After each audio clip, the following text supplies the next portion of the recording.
Assalomu alaykum, hurmatli kanalimiz obunachilari.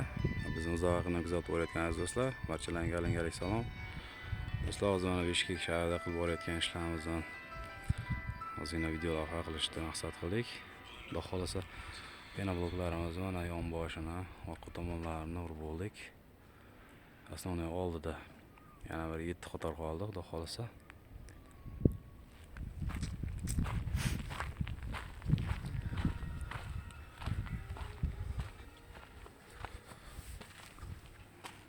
Do'stlar, bu oldi tomonda ya'ni ikkita bo'lmadan iborat, ikkita xonadan.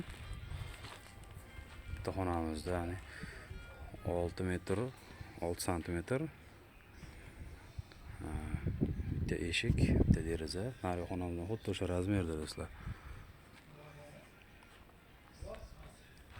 Mana ko'rib turganingizdek do'stlar.